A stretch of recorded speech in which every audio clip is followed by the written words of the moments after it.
It's with great pleasure that I'm going to introduce our speakers, Darryl Wolfe as the Chief Executive Officer of Olympic Medical Center and my former employer, and Jennifer Burkhardt as part of his executive team. Darryl Wolfe has been the Chief Executive Officer at Olympic Medical Center since August 2020. His prior experience at OMC includes serving as Chief Operating Officer, Chief Financial Officer, Director of Administration, Treasurer, Operations, and Business Analyst since joining OMC in 2006. He currently serves on the Washington State Hospital Association Strategic Planning Committee and Data Governance Committee. In the 10 years prior to joining OMC, he worked in management and financial services. Darryl graduated from the Washington State University in 1994 with a Bachelor of Arts degree and from Pacific Lutheran University with a master's in business administration. Darryl lives in Port Angeles with his wife, Shelley, and two children, Jillian and Jensen. He's very involved in the community, serving the board of directors and volunteering for the Port Angeles Marathon Association and the Hurricane Ridge Winter Sports Club. You often can see him bicycling or running, skiing, fly fishing, hiking in Clallam County. Darryl and his executive have been effectively leading the OMC healthcare provider team and working closely to meet all challenges posed by COVID-19, working very closely with the Clallam County Department of Health. He and Jennifer Burkhardt are here today to share their vision of OMC's path, strategy, and vision going forward. So I'll turn it over to you, Darryl.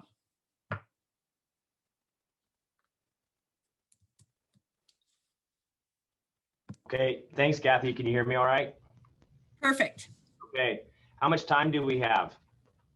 About 30 minutes, and sometimes we can go over.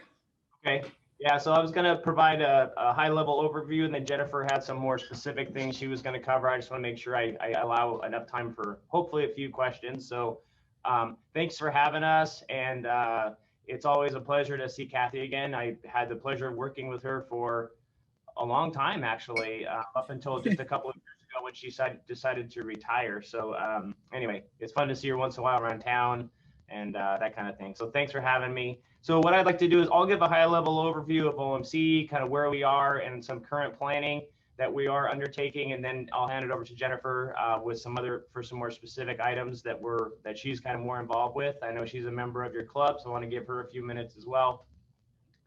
So I want to just kind of do a level set and talk about Olympic Medical Center. I know many of you on this call, but I just want to talk a little bit about the nuts and bolts here.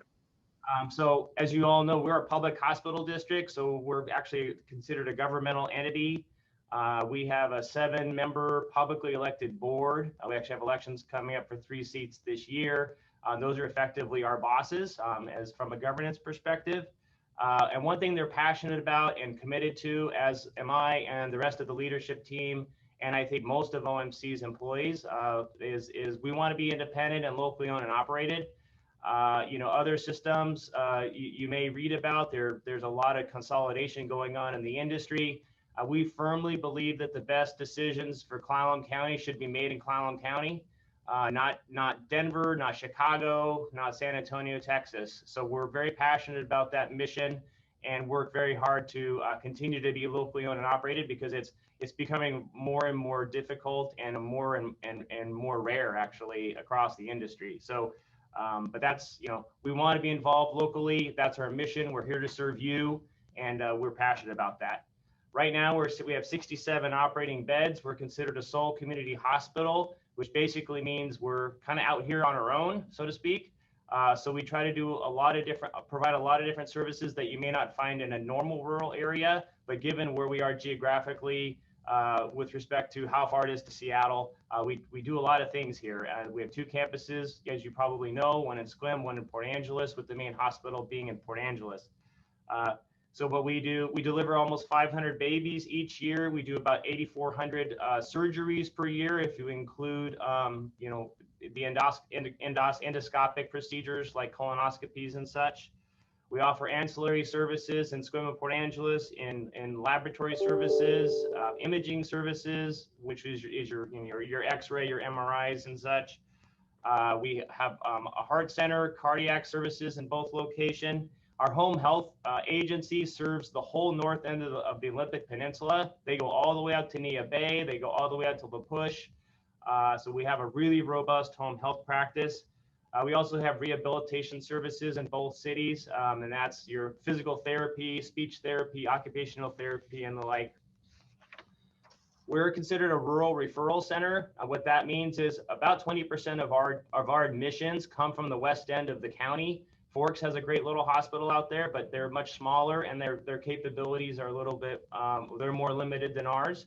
So about 20% of our admissions, if you look at it year over year, come from Forks, Clallam Bay, CQ, Neah Bay. So they are part of our service area as well, even though not necessarily directly in our district, but they're part of the population that we serve. We're a level 3 trauma center, which basically means we have 24/7 on-call services for orthopedics, general surgery, urology, and a lot of other specialty services that give us that higher level of service that is somewhat unique in a rural area like ours. Of course, that's not a trivial thing. We take that trauma certification very seriously, and we put a lot of resources into that because we think that's just what's best for the community. Financially, right now, despite the last couple of years, we've definitely had taken some lumps like everyone has.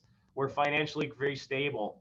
Our annual budget now is about $240 million. When I got here 15 years ago, it was about a third of that. And so we've grown significantly.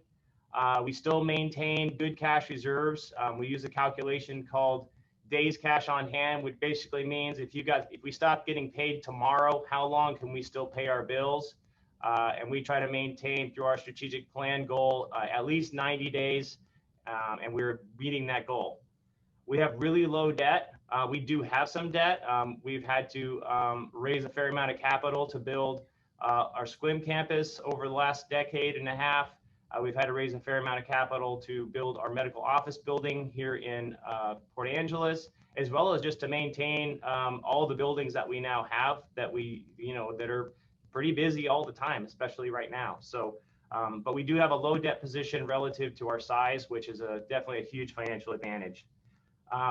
One good thing that I'm proud of here at OMC, and as you know, we've continued to maintain and invest in our infrastructure. We spend about $4 or $5 million per year on medical equipment, and that's across our organization. We continue to invest in our buildings and maintain them well. The main part of our hospital is 71 years old, and I think if you walk through it, or it doesn't look 71 years old. They've done a great job maintaining it over many decades, and so we continue to do that because a lot of hospitals cut costs for the short term or for quarters or for years, and you get in a hole where it's hard to catch up on that capital cycle. And we've been fortunate to be able to maintain a good capital cycle and investment cycle for many decades, and that served us very well. And our annual capital budget to do all that is about between $15 and $20 million, depending on what projects we have going. So it's significant. Our provider services have grown significantly. In 2006, when I got here, it was right when Virginia Mason left the community. In fact, that's how I got hired in the finance department. And we had we had a handful of employed providers, and then soon after we had 30 providers. We now have over 110 employed providers in our group, and that's across 15 different specialties. I won't name them all, but I think most of you are aware, we have cardiology, orthopedics, and so on in both cities. So we've grown significantly in that area. I want to shift a little bit to talk about our strategic planning process. We have a current strategic plan that was created in 2019, and it was designed to take us through to 2022. We're actually doing a revision of that plan because, as we all know, the world has changed a lot in the last year, especially in healthcare. We've had to readjust how we do almost everything at times. And so we are revising our strategic plan. But in our strategic plan, our focuses are pretty straightforward. We have a lot of goals in there. but our focus really is on safety and quality and patient experience for all of you. That's really our #1 goal, because I believe if we provide quality service, the safest service, and the best service that we can, the finances will work out for themselves. We still have challenges in that area because of the amount of government payers in our area that we serve. But so we still advocate heavily at the federal and state level for those dollars.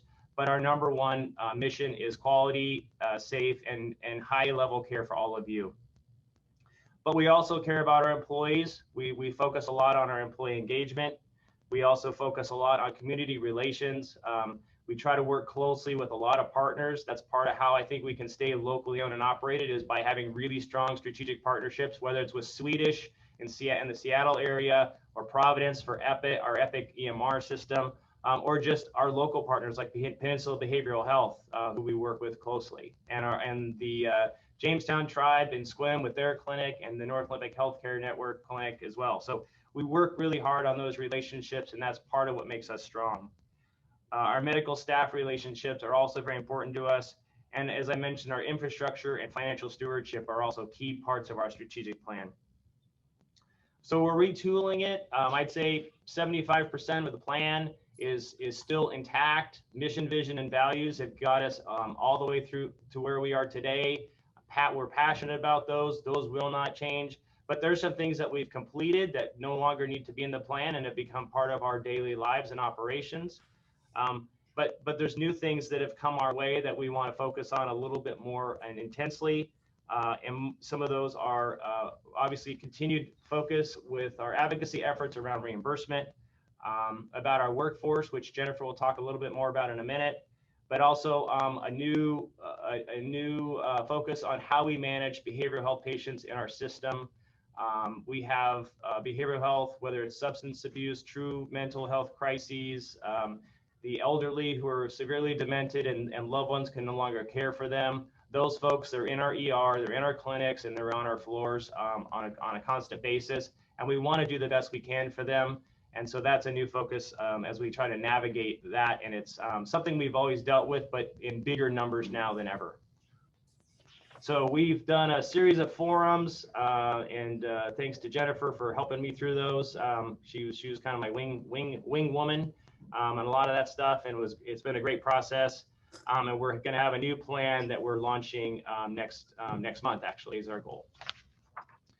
I want to thank all of you for working with us through the COVID era. It is not over. It's still front and center on what we do almost every day. Now there's the Delta variant and all the things, and I won't bore you with all of that. But thank you for all your flexibility with us around our visitation policies that we had to modify, and just about masking and following the protocols to make sure we all stay safe.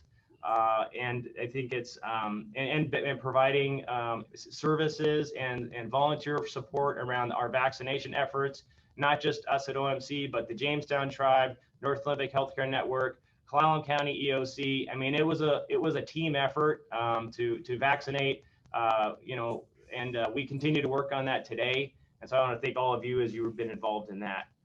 We've had a drive-up COVID testing site set up since last July. That still is operating. And we still are, our vaccination strategy is still ongoing here on our campus through our clinics. We have a drive-up site that we're running a couple days a week. So we continue to work on that, but I want to thank everyone for their understanding, because it's been a challenging time, and I know it's impacted a lot of our patients and their loved ones as we had to restrict visitation, and I know that's been a hardship. So thanks for hanging in there with us. A few projects that we've been working on despite the pandemic and everything else.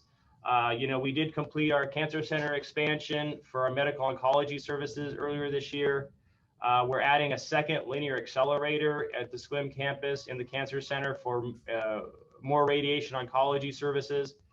So we're still a lot of forward progress going on despite the challenges that we've had. Here in Port Angeles, I'm considering it finally finishing our medical office building by adding the standby generator, which will provide backup power services in the event of an extended outage. It gives us more capabilities in our new medical office building. And when we built it, we had this plan, and we're finally getting the generator done because apparently pandemics also affect supply chains for generators. So I learned that recently. So, and also we've recently remodeled our 1021 Caroline building. The medical office building was a huge project, $25 million all in, something like that, with all the accoutrements. However, we've already filled it.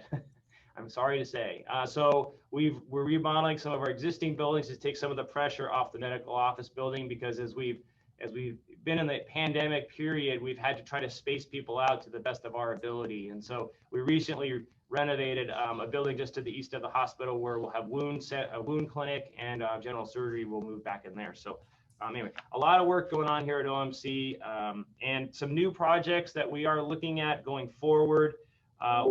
Two of these are in process. One of them is a medical staff development plan.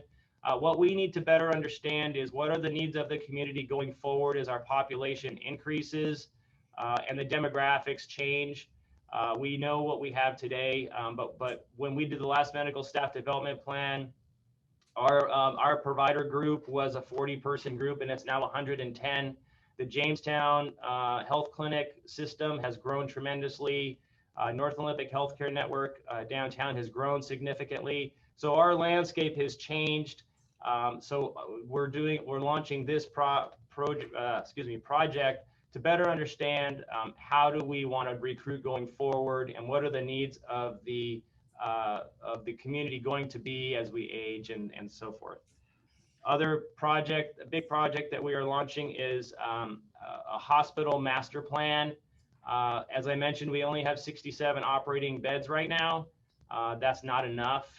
When I got here, we had 78, but we had a lot of double rooms, and we've gotten rid of all the double rooms. We've gone to just single rooms, except in a few extreme circumstances where we just are at capacity. But for the most part, we've gotten rid of all of our double rooms, and so we've actually shrunk in bed size. Along with that, there's new needs. I mentioned mental health. I mentioned transitional care, folks that are stuck here for long periods of time until there's a better disposition for them elsewhere, where they can receive better care around, dementia or what have you. So we want to take a look at what do we want the hospital to look like in 5 years and 10 years, and how do we build towards that to increase our capacity here in this building.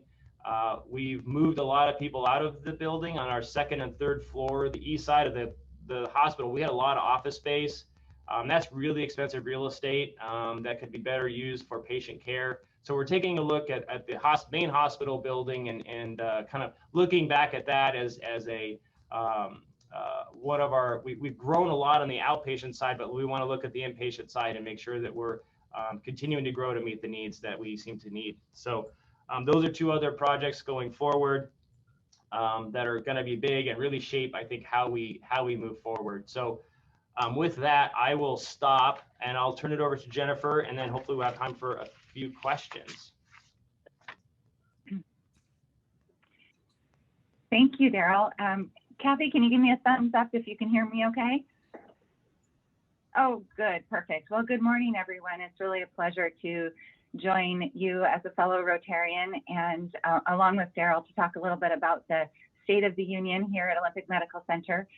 One of the main focuses for us has been workforce, even prior to the last couple of months. But I will say in the last couple of months, the focus has even sharpened more in that we are really facing a shortage of employees and we're recruiting very heavily. Right now we have 1,637 employees. This is a record high for us. We've been adding about 100 employees per year for the last 5 to 7 years. This last year, during the pandemic, we added a little bit less. It was about 50 approximately employees net, but we still grew. And it was a good story for purposes of recruitment to be able to share that we were not engaging in layoffs, even at the height of the pandemic. And early on, when a lot of healthcare organizations felt that they did need to shrink, we didn't do salary reductions. We didn't have furloughs or other adverse impacts on our staff. So we held steady and we even added staff. I mentioned that we're at an all-time high in terms of the employee numbers. We're also at an all-time high in terms of our number of open positions as well. We have 211 open positions. which is the most that we have ever had. We engaged in job fairs this last week. We had one in Sequim and one in Port Angeles, and those were very heavily attended. And we're really trying to address recruiting on every level, utilizing technology platforms, getting out to recruit in social media, recruiting from out of state where we have to. But our focus is also on our community. One of our main initiatives has been around workforce development, both internally at OMC and also within the community, because we know we have a lot of potential workers right here locally. And so we have been working on, along with Peninsula College and our state legislators, various initiatives to try to provide career ladders and education and training for any staff who are interested. So for example, we have a shortage of certified nursing assistants, CNAs, and we are currently offering paid on-the-job training for those individuals, as well as paying for the tuition at Peninsula College. And following our announcement that we were going to be providing this education for CNAs, Peninsula College came out and made the tuition for fall quarter for CNAs free, which makes our investment look like a really good one because it's actually free to the participants. But that just shows the partnership and the level of community engagement in terms of trying to help local employers to provide the training that is needed. We also have a record number of new graduate registered nurses that graduated from Peninsula College. We recruited 26 of them this year, and we would hire more if we could get more from the program. So we continue to work with our legislators to add spots to that program, as well as for medical assistance. We filled 693 positions last year. Now, a good number of those were internal because, as I mentioned, we're trying to draw from the community and draw from within OMC and promote where we can and provide on-the-job training and various educational programs. But we did fill 336 positions externally, either from our community or out of state. As Darryl mentioned, we have a huge number of providers. It's actually also a record. We're at approximately 110 providers, and we have 13 that are going to be onboarding. There are various levels of onboarding right now. So we continue to add, which is great because that provides access to the community. We need more access, and so we continue to hire providers. But I will say that it's been a successful sort of bright spot this last year with recruiting is we have had a number of providers join us, and in large part that is due to the fact that other healthcare organizations were shrinking or implementing hiring freezes, salary reductions, and other measures. And Olympic Medical Center, also, as Darryl mentioned, is very financially stable. We've always been managed very conservatively. And so we had a good platform from which to recruit for providers, and it was very attractive. And we were able to add a number of them. So that is a bright spot. And in addition, we continue to add the RN, CNA, and MA positions. And if you know anyone who's interested in any support positions of any kind, we do have, as I mentioned, 211 open positions. So continuing to hire. Briefly, I wanted to mention also an initiative that's really important to our board. We were asked to look at diversity, equity, and inclusion as a principle for OMC, largely based on some of the national events that have occurred, as well as the way that developments have happened in our own community. And the board asked us to look specifically at what we could do to advance those principles.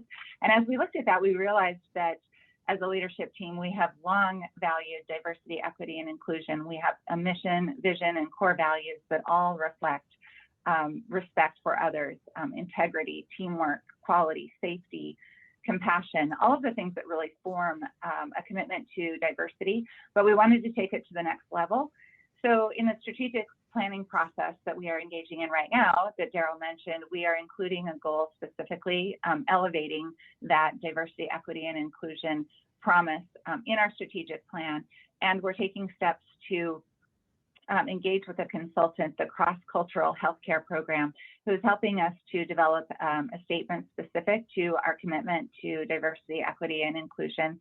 We're conducting a survey of our staff, which will be coming out soon, to ask where there might be issues, where there might be problems. Some people may not be raising concerns, but we want to, if we can, find out where there are concerns and address those and be proactive in that regard. We have frontline staff who've been clamoring for this initiative as well. In fact, it's almost a grassroots initiative in part. And so we combined our efforts with an equity and inclusion committee that frontline staff had formed. And we're all working together with the consultant, and we're meeting very regularly to see what we can do to really move forward. And then finally, we have engaged with the Washington State Hospital Association on a health equity collaborative. This is an 18-month program which will involve hospitals from across the state of Washington, and we'll really be able to leverage some of the experiences and expertise of not only WSHA, but the other hospitals who are enrolled in the program. So we're really excited to move ahead on that. Another initiative that has really motivated a number of us is a wellness program, and it is called the Complete Health Improvement Program, CHIP. And it started more than 30 years ago, actually, by a physician, and it focuses on wellness and education in wellness, not only healthy eating habits and nutrition, but also the whole spectrum of health attributes. So things like sleep, things like mental health status, being able to move or exercise more, all of the various components that comprise a healthy lifestyle. And it's really focused on lifestyle medicine and based in those types of principles. It's backed by a number of peer-reviewed studies, and there's a lot of research that's gone into this particular program. So what OMC did as a pilot is we offered this program to 100 employees, and we are paying for the program for them and offering this wellness education, which consists of 18 modules, to see how it goes. We're hoping that it's very popular. It's been, as a preliminary matter, we've had our facilitators go through the program, and they have really loved it. It has helped them. Like Rebecca on her journey, it's something that has really helped the overall wellness of those staff who participated. So we're going to continue with that pilot, and we hope to actually involve the community as we go forward as well, because we see it as a great program moving forward. I'll just mention in closing, we're coming up on our time, but one of the other initiatives that we're working with our community members on quite avidly is behavioral health. And Peninsula Behavioral Health, for example, has been a great partner with behavioral health resources. And I know there's a mental health court going into effect shortly, which we hope will really help the community also. We see a lot of behavioral health, whether it is, as Darryl mentioned, mental health crises or substance abuse treatment needs in our emergency department. And the sharp, acute rise in the need for services has really impacted our staff. Over the last year, we've had a lot of fatigue as we've battled the pandemic, but also with the needs of the community, which have not decreased during the COVID pandemic. In fact, they have increased. So we are actively working on a number of strategies to add staff, to increase training and resources, to de-escalate where there are situations where it would be better for everyone involved to de-escalate those situations. And we're really trying to reinforce our community relationships, such as with PBH, with law enforcement and other members of the community who can help us to provide services to those in need and hopefully to address this rising concern in our community. That concludes the prepared remarks I have, and I know there's not too much time for questions, but I assume, Kathy, that you'd like to open it up for questions at this time. I have a question. This is Norm Schaff.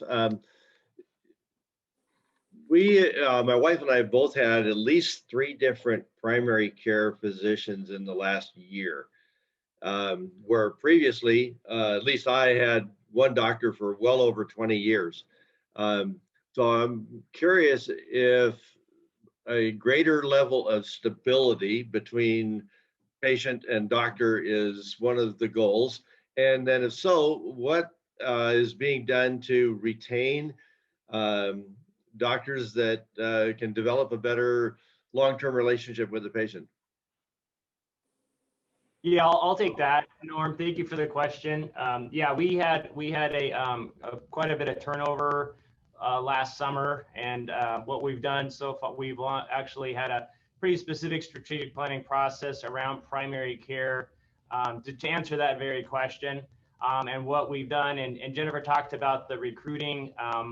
I'm happy to say that we've made significant strides in provider recruiting, not just in primary care, but across OMC. Of the 208 that she mentioned, very few of them are providers. So we did double down on recruiting, especially in our walk-in and primary care clinics, because we know that we were subsisting on what we call locums providers, which did cause a lot of disruption because you weren't getting the same care. I mean, you're getting the same care, but it was not the same person. So we've been working hard to stabilize that bench, and we've added I don't know how many permanent, long-term, newer grad providers that we expect to stay in the community for a long time. So I would just say we are working to address that specific issue, and thanks for hanging in there with us. We did have a fair amount of turnover last year, but we're reloading and looking to build those long-term relationships like you've had in the past. So, Darryl and Jennifer, thank you so much for talking to us this morning. And our Rotary group was very appreciative of meeting in the cafeteria there before COVID. So we appreciate that, and we're looking forward to obviously meeting live. So, to do so, for us to meet in there, I know there's a series of factors, like I understood that the employees of the cafeteria need the staff, and then we got the spike that's happening with COVID now. But so what is the decision? What are the key points that make the decision for us to go back? Yeah. And well, that's. Oh, go ahead, Jennifer. Go ahead. No, you go ahead. Yeah, no, I wish we were in person, Scott, trust me. But I think what we have to be, we're constantly analyzing and changing our visitation policy relative to what the county's transmission rate or case rate is.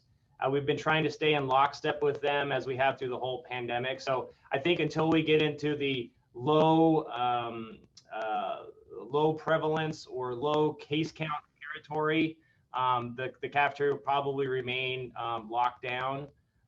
So I think it's going to be a matter of vaccination rates and continued masking, and continuing to get the pandemic to a point where we're not seeing these spikes anymore is I think the bottom line. So okay. I hope that's soon. I would have loved to do this in person, and the cafeteria is it's as a healthcare facility, we have immunocompromised people in the house all the time, and so we're just very, very cautious, and we probably are taking a higher standard than maybe a restaurant in town just because of that reason. Okay, I appreciate the feedback. Meeting ended. So I'm sure there's a lot more questions. So Darryl, Jennifer, if you can just hang out for maybe another 5 minutes to see if you have questions. I have one more comment, and I just want to let everyone know on this call that, and Jennifer talks about workforce. We are at max capacity and have been for a couple of months. And it's not necessarily that we're out of beds, but our staff are, we're working hard to recruit more nurses, medical assistants, and so on. And we're not alone. Every hospital in the state right now is at or near max capacity. In their ERs especially, and OMC is dealing with the same thing. So I would just ask, as you continue to work with us and work with your friends and neighbors and family, let them know that we are doing all we can to address this. But OMC is very, very busy right now, and the ER and our inpatient areas are ground zero, but we're doing all we can. But just thanks again for please hang in there with us. But our staff are very stressed. It's been a long road, and now we're exceptionally busy with low staff levels. So it's kind of it's a challenging time for them. So I would just ask for your grace as you work with us, and just know that there have been days we've been over full in the last couple of months, and we don't see necessarily an end in sight right now. But we're doing the best we can, and just want you to be aware of that. Well, Darryl, thank you very much. Any other questions for Darryl and Jennifer? Okay, just in closing, again, I'd like to encourage you to attend next week. Carmen's going to talk about her first project, so it's really exciting. So and we get to hear Doc's last joke. So please join next week. So, and I hope everybody has a great week. Jennifer and Darryl, thank you so much for your presentation. Thank you, guys. Thanks for having us. See you all.